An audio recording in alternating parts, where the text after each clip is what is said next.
زمین کو جب شیطان سے نسبت ہو گئی وہاں پتھر بنا دیا نشان کے لیے. آج تک اس زمین کو کفر ہو رہا ہے. اور اس زمین کو پتھر مارنا گویا شیطان کو رجم کرنا ہے. اس زمین کی توہین شیطان کی توہین ہے. اگر توہین نہ ہوتی تو پہاڑیوں میں چھپ کر روتا تھی.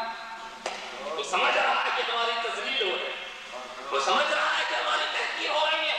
حالانکہ شیطان وہاں ہے نہیں اس وقت, کبھی کھڑا تھا اور اس زمین کو نسبت ہو گئی تھی اور آج تک قیامت تک اس کی توہین شیطان کی توہین ہوگی. ارے نادانو, وہاں تو وہ ہے نہیں, جب بھی اس کی توہین شیطان کی توہین ہے. اور بزرگان دین تو اپنے مدار میں موجود ہے, وہاں تو موجود ہے. وہاں ایسا بھی نہیں ہے کہ آج ہے کل نہیں تھے, کل نہیں آج نہیں ہے کل تھے, ایسا تو نہیں ہے. ذرا سوچو, نسبت کے مقام کو سمجھو تو آپ دیکھو گے ہر جگہ نسبت ہی کی تجلیاں ہیں, ہر جگہ نسبت ہی کے جلوے ہیں. اس حجر اسود کو بھی نسبت حاصل ہے انبیاء کے مقدس ہاتھوں سے, مقام ابراہیم کو بھی نسبت حاصل ہے, خانہ کعبہ کو بھی نسبت حاصل ہے, صفا و مروہ کو بھی نسبت حاصل ہے. پتھروں کو دیکھو اور ان پتھروں کی تعظیم دل کا تقویٰ, صفا و مروہ کی تعظیم دل کا تقویٰ, حجر اسود کی تعظیم دل کا تقویٰ, مقام ابراہیم کی تعظیم دل کا تقویٰ. ہمیں یہ اصول مل گیا کہ خدا کے نیک بندوں کے قدموں سے جس زمین کو نسبت ہو جائے وہ خدا کے دین کی نشانی ہے, وہ خدا کے دین کی نشانی ہے. وَمَن يُعَظِّمْ شَعَائِرَ اللَّهِ فَإِنَّهَا مِن تَقْوَى الْقُلُوبِ, اور جو خدا کے دین کی نشانیوں کی تعظیم کرے یہی دل کا تقویٰ ہے.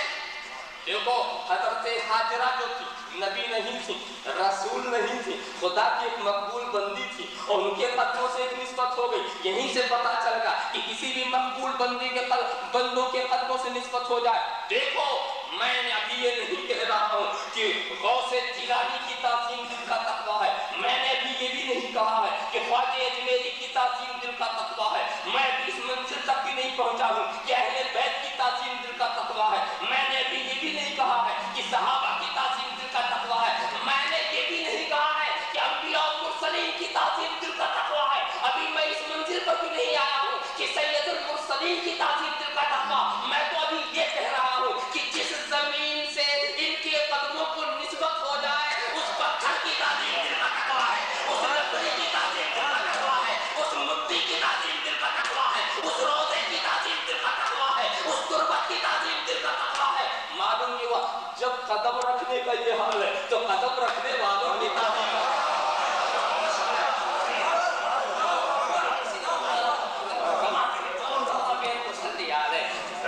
خیال کرتے چلے جاؤ. یہ قرآن ہمیں اصول دے رہا ہے کہ ان کی تعظیم دل کا تقویٰ ہے. اسی لیے میں کہتا ہوں غوث جیلانی کا مزار یہ خدا کے دین کی نشانی ہے, خواجہ اجمیری کا روضہ یہ خدا کے دین کی نشانی ہے, اولیاء کرام کی تربت یہ خدا کے دین کی نشانی ہے, ان کی چوکھٹیں یہ خدا کے دین کی نشانی علامت ہے. دوستو خدا کے دین کی علامت ہے, اسی لیے جب تک دین رہے گا یہ علامتیں رہے گی, نشان مٹایا نہیں جا سکے گا.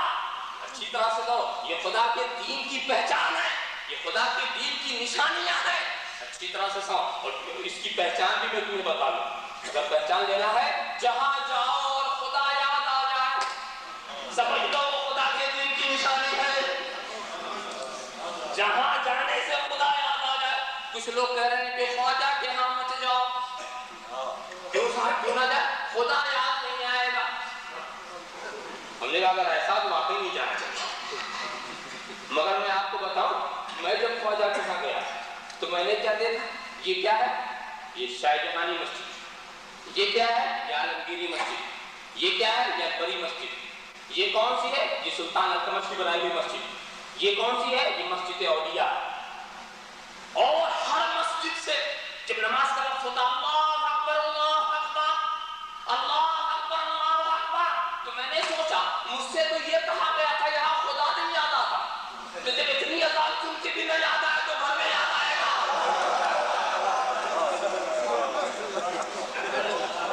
اگر راجستھان کے کفرستان میں خواجہ نہ آتے تو اللہ اکبر کا ترانہ کیسے بلند ہوتا. اچھا ایک بات اور, عالم خیال میں میں نے شاہ جہاں سے بھی پوچھ لیا, عالم خیال میں میں نے شاہ جہاں سے پوچھا, اے شاہ جہاں تو آیا تھا خواجہ کے ہاں، تو نے مسجد کیوں بنائی؟ ارے بھائی گنبد پر ایک گنبد اور چڑھا دیا ہو، 2-4 میناریں بنا دیے ہوتے، 2-4 مسافر خانہ بنا دیا ہوتا، تو نے مسجد کیوں بنائی؟ تو اس کا جواب جان دو کیا ہوگا؟ نادان جب میں خواجہ کے یہاں آیا تو مجھے خدا یاد آیا،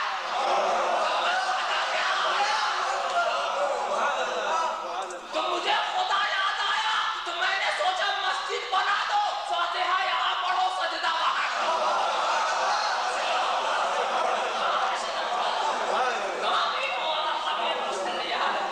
اور مگر آج خدا نہیں یاد آتا، خدا نہیں۔ مگر ایک بات بتاؤ دوستو، بڑی محنت ہو رہی، حجت احمد اس کے لیے بڑی بڑی کانفرنسیں ہو رہی، ڈالروں اور ریال کے بلبوتے کی بڑی بڑی کانفرنسیں ہو رہی، مگر سنا ہمارے خواجہ صاحب بھی کانفرنس کرتے ہیں، اور وہی نہیں کرتے، محبوب الہی الگ کرتے، قطب الدین بختیار کاکی الگ کرتے، داتا گنج بخش لاہور میں کانفرنس الگ کرتے، مخدوم سمنانی کچھوچے میں کانفرنس الگ کرتے، سب اپنی کانفرنس کرتے ہیں۔ اور خواجہ صاحب کی ان بزرگان دن کی کانفرنس بڑی نرالی ہوتی، نہ پوسٹر نکالتے، نہ اشتہار نکالتے، نہ پمفلٹ، نہ جناب کوئی پروپیگنڈا۔ اچھا یہ خواجہ صاحب یہ بھی نہیں کہتے کہ اگر تم آؤ گے تو تمہیں سستے قسم کا پلاؤ ملے گا، یہ بھی نہیں کہتے کہ کنسیشن ہوگا ٹکٹ میں، مگر لوگ چاہتے ہیں کبھی 7 لاکھ جا رہے ہیں، کبھی 8 لاکھ جا رہے ہیں، جگہ نہیں پاتے تو چھت پہ جاتے ہیں، لٹک کے جاتے ہیں، برسات میں جاتے ہیں، جاڑے میں جاتے ہیں۔ نتیجے کی بات سناؤ، منع کرنے والا بھی منع کرتے کرتے پہنچ جاتا ہے۔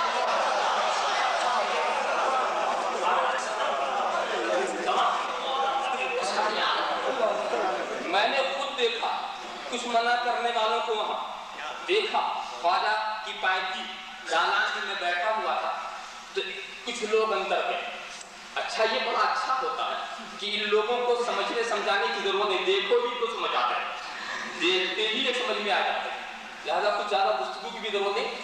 تو یہ آستانے کے اندر بھی ہے، روزے میں بھی ہے، میں باہر بیٹھا ہوا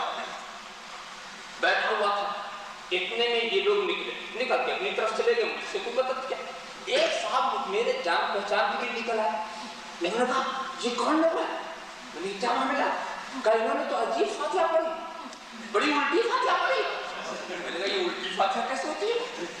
کہا کہ ہم نے یہ دیکھا کہ یہ لوگ ایسے ہاتھ چھوڑ کے کھڑے رہے، کچھ پڑھتے رہے، اس کے بعد مڑ کے چلے، نہ ہاتھ اٹھایا، پتہ ہی نہیں چلتا کچھ مانگا کیا نہیں مانگا، اپنے لیے کیا مانگا، کس کے لیے کیا مانگا، صاحب بازار کے لیے کیا دعا کی، اپنے لیے کیا دعا کی، کچھ نہیں، چپ چاپ مڑ کے چلے آئے۔ حالانکہ فاتحہ پڑھنے کے 2 ہی طریقے ہم جانتے ہیں، کچھ لوگ ہاتھ کو یوں باندھ لیتے ہیں، قرآن شریف پڑھتے ہیں، درود شریف پڑھتے ہیں، کچھ سورتیں پڑھتے ہیں اور ہاتھ اٹھا کے اس کا ثواب صاحب مزار کو بخش دیتے ہیں، اور کچھ لوگوں کا طریقہ یہ ہے کہ ہاتھ اٹھائی کر سب پڑھ لیتے ہیں اور پڑھ کے ثواب بھی بخش دیتے ہیں، مگر نہ ہاتھ اٹھایا نہ باندھا، یوں ہی کھڑے کھڑے واپس۔ ہم نے کہا دیکھو اگر جب تم نے ہم سے کہا تو میں سچی وکالت ان کی کروں، ان کے خیالات و نظریات کی سچی وضاحت، وہ وجہ کیا ہے؟ دیکھو اس طرح تم کھڑے ہوتے ہو نماز میں، کھڑے کریں، یہ حنفیوں کی نماز ہے نہیں، اسی لیے انہوں نے وہ ہاتھ باندھ کر کے نہیں کھڑے ہوئے تاکہ ان کا قیام نماز کے قیام سے نہ ملے۔ لیکن وکالت بالکل صحیح ہے، ہاتھ انہوں نے اسی لیے چھوڑ دیا تھا، ہاتھ باندھ دیں گے تو ان کا قیام جو ہے وہ نماز کے قیام سے مل جائے گا، لہذا انہوں نے یاد کیا، اور ہاتھ اٹھا دیں گے تو نماز والی دعا سے مل جائے گا، ہاتھ اوپر کر دیں گے تو امام شافعی والے قیام سے مل جائے گا، لہذا ہاتھ چھوڑ کے۔ تو میں نے سوچا کہ اگر مجھ سے مشورہ لیتے تو میں ایک رائے اور اچھی دیتا، اچھی یہ رائے دیتا کہ دیکھو نیچے ہاتھ باندھنا یہ حنفی فقہ اور اوپر ہاتھ باندھنا یہ شافعی فقہ، اور ہاتھ چھوڑ کے نماز پڑھنا یہ مالکی فقہ ہے۔ تو یہ تو مالکی قیام ہو گیا نا، ہاتھ چھوڑ کر کے پڑھنا یہ مالکی قیام ہوگا۔ تو میری رائے مان لو، نہ ادھر بھاگو نہ ادھر بھاگو، نہ ہاتھ چھوڑو، ہاتھ چھوڑو گے تو لوگ مالکی سمجھ لیں گے، ادھر باندھو گے تو لوگ حنفی سمجھ لیں گے، اوپر باندھو گے تو لوگ شافعی سمجھ لیں گے، میری رائے پیچھے باندھو، کسی کے نماز سے ملے ہی نہ،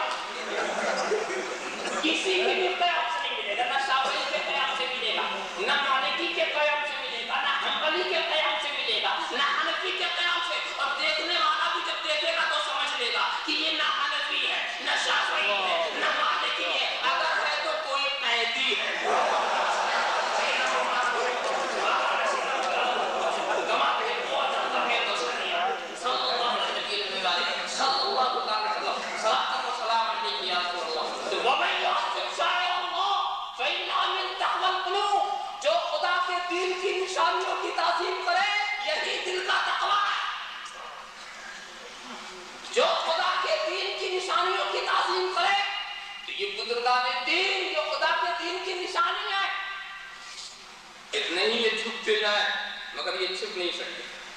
ہمارے خواجہ نے بھی اپنے کو بہت چھپایا، بہت چھپایا. جسم پاک کو مبارک کفن نے چھپا دیا، پوری لاش مبارک کو تربت پاک میں چھپا دیا، تربت کو چادروں نے چھپا دیا، چادروں کو پھولوں نے چھپا دیا، پھولوں کو گنبد نے چھپا دیا. چھپتے چلے جا رہے مگر ہماری نظر کیا ہے کہ اندر ہی والے پڑے. ہماری وہ تو چھپتے جا رہے مگر ہماری نظر دھوکہ نہیں کھا رہی. ہم پھولوں کے لیے وہاں نہیں جاتے، ہمارے علاقے میں پھولوں کی کمی نہیں ہے. چادروں کے لیے نہیں جاتے، پتھروں کے لیے نہیں جاتے، ہم مکان کے لیے نہیں جاتے، مکان والے کے لیے جاتے، مکان والے کے لیے جاتے. ہم باہر کے لیے نہیں جاتے، اندر والے کے لیے جاتے. مگر کچھ لوگوں کی عادت ہے باہر کو دیکھتے اندر کو نہیں دیکھتے. عادت ہے. جب ابلیس سے کہا گیا آدم کا سجدہ کرو تو اس نے کیا دیکھا؟ آدم کو دیکھا، آدم میں نہیں دیکھا. دیکھو آدم کو دیکھا تو خاک کا مجسمہ دیکھا، آدم کو دیکھا تو عناصر اربع کا پیکر دیکھا، آدم کو دیکھا تو آگ پانی مٹی ہوا کا پتلا دیکھا. اور اگر آدم میں دیکھتا تو نور مصطفیٰ دیکھتا، اگر آدم میں دیکھتا تو خلافت الہیہ دیکھتا، اگر آدم میں دیکھتا تو خدا کی نیابت دیکھتا، اگر آدم میں دیکھتا تو نبوت و رسالت کے جلوے دیکھتا. مگر اندر نہیں دیکھتا، باہر دیکھتا. یہی حال ہو گیا ہے ان کا، اندر نہیں دیکھتے، باہر دیکھتے ہیں.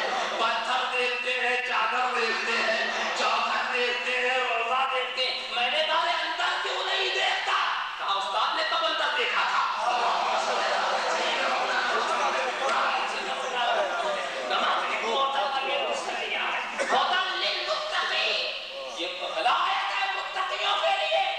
پتا یہ چلا دوستوں، خلاصہ عرض کر دوں، قرآن جب راستہ دکھانے پر آتا ہے تو سارے انسانوں کو راستہ دکھاتا ہے، مگر جب وہ ہدایت پر آتا ہے، منزل تک پہنچانے پر آتا ہے تو انہی کو پہنچاتا ہے جو متقی ہوتے ہیں، جو دل کے تقوی والے ہوتے ہیں. اور دل کے تقوی والے وہی ہوتے ہیں جو اللہ کے شعائر کی تعظیم کرے، خدا کے دین کی نشانیوں کی تعظیم کرے.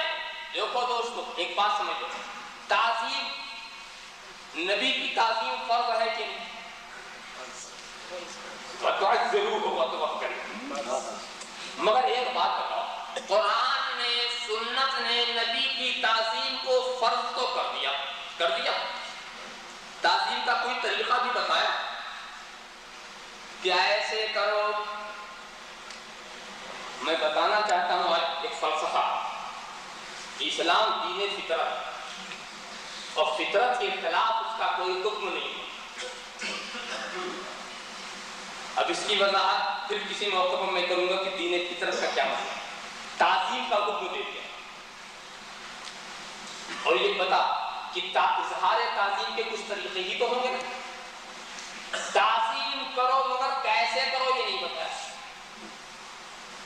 ہاں تعظیم کے کچھ مخصوص طریقے ہیں جس کو اسلام نے منع کر دیا. پہلی وہ جائز تھا مگر بعد میں اسے منع کر دیا. پہلی شریعتوں میں جائز تھا.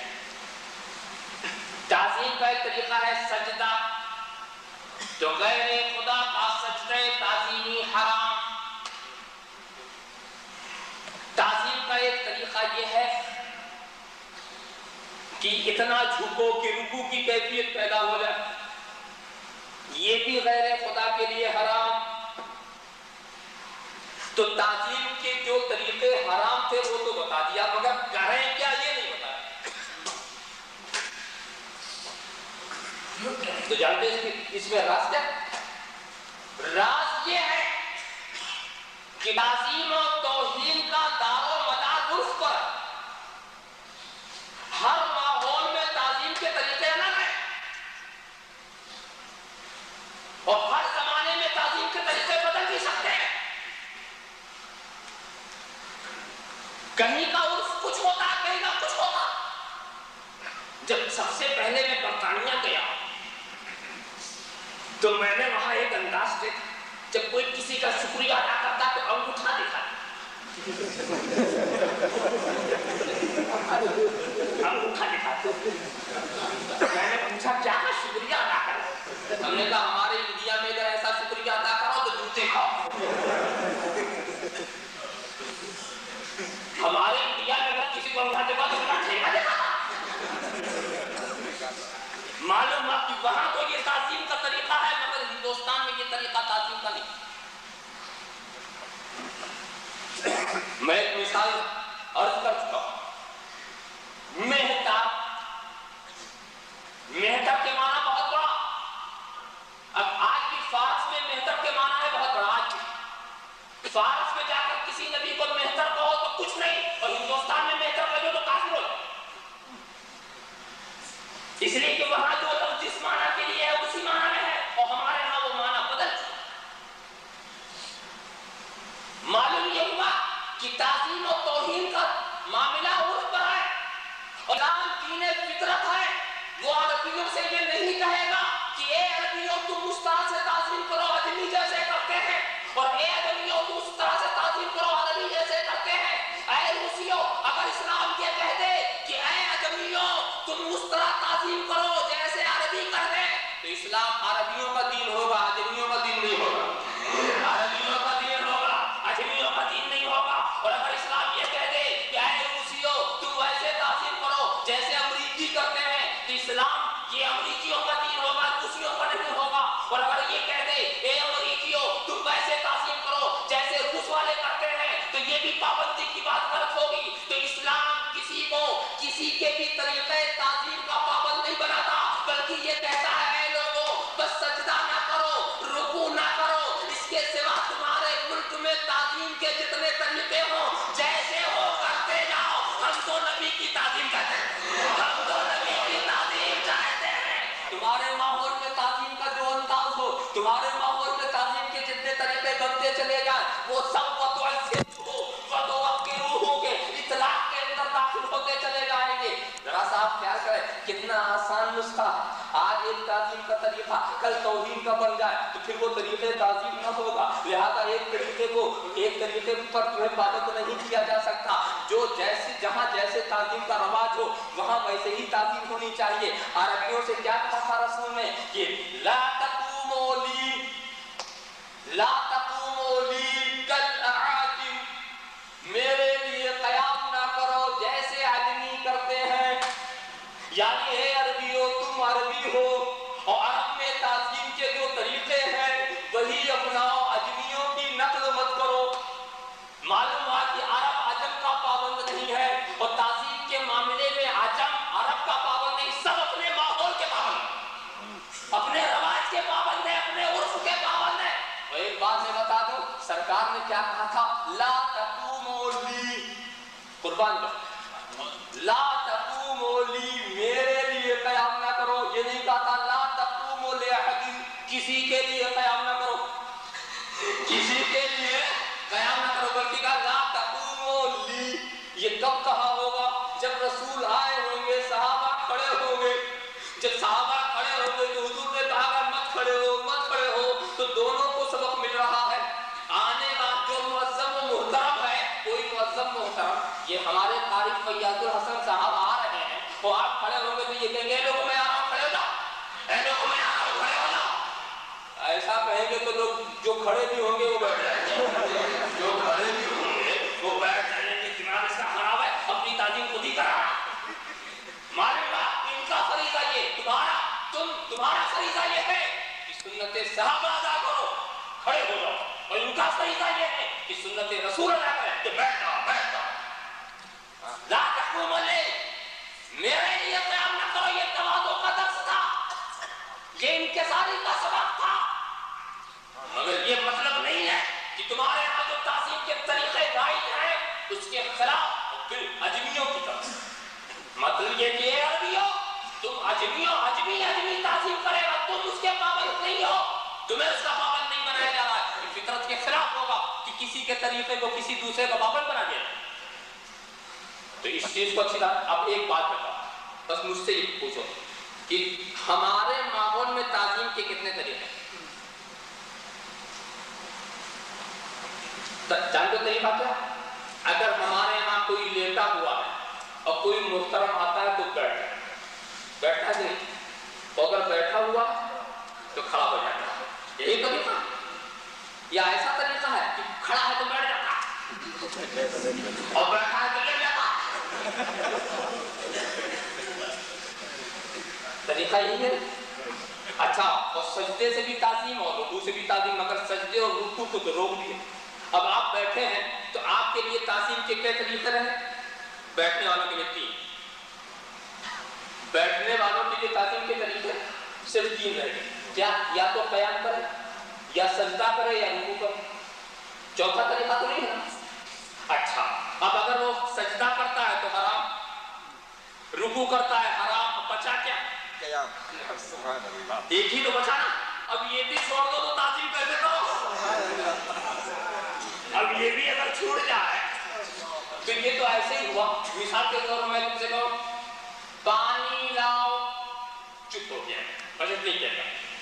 یہ نہیں کہا لوٹے میں لاؤ، گلاس میں لاؤ، جگ میں لاؤ، بڑے میں لاؤ، کیتلی میں لاؤ، کچھ نہیں کہا. تو اگر آپ گلاس میں لائیں گے تو بھی ٹھیک، جگ میں لائیں گے تو بھی ٹھیک، کیتلی میں لائیں گے جب بھی ٹھیک. میں نے مطلق کہا تھا پانی لاؤ، متعین نہیں کیا تھا اس چیز میں لاؤ. اب اگر میں یہ کہہ دوں کہ پانی لاؤ مگر لوٹے میں مت لانا، گھڑے میں مت لانا، تو اب اگر بڑے لوٹے میں لاؤ گے تو نافرمان، گلاس میں لاؤ گے تو فرمانبردار. حالانکہ میں نے گلاس کا نام نہیں لیا تھا. گلاس کو تو تم نے خود سوچا کہ اب لوٹے اور گھڑے کے سوا جو ملے گا اس میں لائیں گے. اور اگر میں یہ کہوں پانی لاؤ مگر گھڑے میں مت لانا، لوٹے میں مت لانا، گلاس میں مت لانا، کٹورے میں مت لانا، جگ میں مت لانا، کیتلی میں مت لانا، جتنی لانے کی چیز ہے کسی میں مت لانا مگر لاؤ. تو آپ کہیں گے اس کا دماغ خراب ہو گیا، جب ہر چیز حرام ہے تو لائے کہاں سے؟ تو ایک طرف کہا نبی کی تعظیم کرو، پھر کہے قیام مت کرنا، سجدہ مت کرنا، رکوع نہ کرنا. تو کیا تماشا کر رہے ہیں؟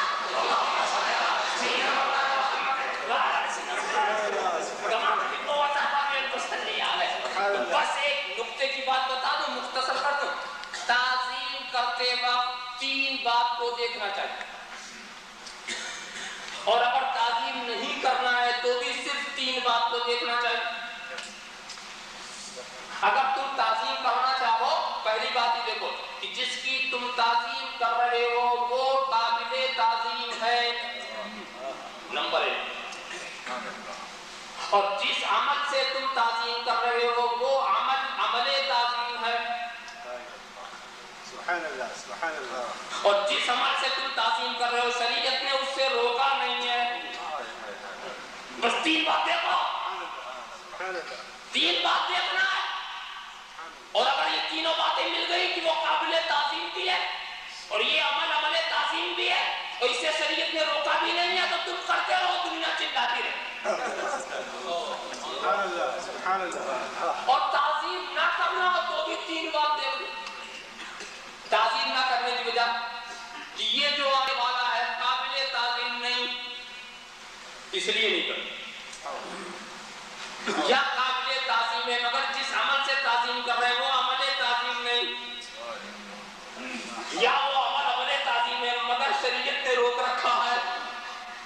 تو نہ کرنے میں بھی 3 بات دیکھنا اور کرنے میں بھی 3 بات دیکھنا. وَمَن يُعَظِّمْ شَعَائِرَ اللَّهِ فَإِنَّهَا مِن تَقْوَى الْقُلُوبِ. تو جو خدا کے دین کی نشانیوں کی تعظیم کرے یہی دل کا تقویٰ ہے. دیکھو دین کی نشانی قاری فیاض الحسن صاحب کی نشانی ہم پہچان اسی نشانی سے تو کرائیں گے. قاری صاحب کو پہچان کرائیں گے کہ اس طرح کا امامہ، اس طرح کی گھڑی، اس طرح کی شیروانی. تو قاری صاحب تو بعد میں سمجھیں گے، نشانی پہلے دیکھی جائے کہ وہ بات ہے کہ نہیں. اور قاری صاحب اپنی معرفت جب تک کرانا چاہیں گے اپنی نشانیوں کو بچائیں گے، اور اگر یہ چاہیں گے ہمیں کوئی نہ پہچانے تو چشمہ بھی اتار دیں گے، امامہ بھی اتار دیں گے، ساری نشانیوں کو غائب کر دیں گے. تو خدا جب تک اپنے دین کی معرفت کرانا چاہے گا اپنی نشانیوں کو بچائے گا، اور قیامت تک دین رہے گا تو قیامت تک خواجہ کی رونق بھی رہے گی، غوث کے دربار کی چہل پہل بھی رہے گی۔ خدا بچانے والا ہے تو کون ہے جو نور خدا ہے کفر کی ظلمت پہ خندہ بن خلقوں سے یہ چلا بجھایا نہ جائے گا۔ پتہ یہ چلا کہ یہ قرآن جب ہدایت دکھانے، جب یہ راستہ دکھانے پر آتا ہے تو ساری کائنات کو راستہ دکھاتا ہے۔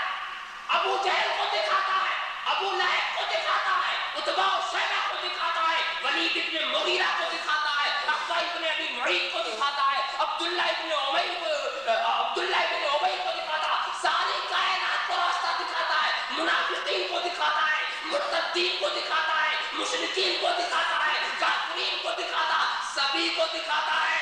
مگر جب منزل تک پہنچانے کی بات آتی ہے تو غوث والوں کو پہنچاتا ہے، خواجہ والوں کو پہنچاتا ہے، نقشبند والوں کو پہنچاتا ہے، آقا سرورد والوں کو پہنچاتا ہے۔ راستہ دکھانا اور ہے تو منزل تک انہیں پہنچاتا ہے، اور راستہ سب کو دکھاتا ہے، راستہ سب کو دکھاتا ہے۔